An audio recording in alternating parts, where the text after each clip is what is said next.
Junagadh range cyber police સ્ટેશનના 50 લાખથી વધુના સાયબર ફ્રોડ કેસમાં છેલ્લા 2 વર્ષથી નાસ્તા ફરતા મુખ્ય આરોપીને સુરત ક્રાઇમ બ્રાન્ચે ઝડપી પાડ્યો। સુરત શહેર ક્રાઇમ બ્રાન્ચે એક અત્યંત મહત્વપૂર્ણ અને સફળ કામગીરી પાર પાડીને લાંબા સમયથી ફરાર આરોપીને પકડી પાડ્યો છે। જૂનાગઢ રેન્જ સાયબર પોલીસ સ્ટેશનમાં નોંધાયેલા રૂપિયા 50 લાખથી વધુની મોટી સાયબર છેતરપિંડીના ગુનામાં આરોપી સંડવાયેલો હતો।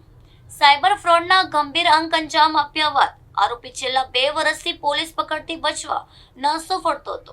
સુરત ક્રાઇમ બ્રાન્ચની ટીમને ગુપ્ત બાતમી મળી હતી કે આ સાતીર આરોપી સુરત શહેરમાં છુપાયેલો છે। બાતમીના આધારે પોલીસે ચોક્કસ વ્યૂહરચના ગોઠવીને અને ત્વરિત દરોડો પાડીને આરોપીની અટકાયત કરી લીધી હતી। પૂછપરછ દરમિયાન આરોપી આ મોટી રકમની સાયબર છેતરપિંડીમાં પોતાની સંડોવણી હોવાની વિગતો સામે આપી છે। સુરત ક્રાઇમ બ્રાન્ચે ઝડપાયેલા આરોપીઓ સામે કાયદેસરની પ્રાથમિક કાર્યવાહી પૂર્ણ કરી છે। આ બાદ આગળની વધુ તપાસ અને કાર્યવાહી માટે આરોપીનો કબજો જૂનાગઢ રેન્જ સાયબર પોલીસને સોંપવાની તજવીજ હાથ ધરવામાં આવી છે।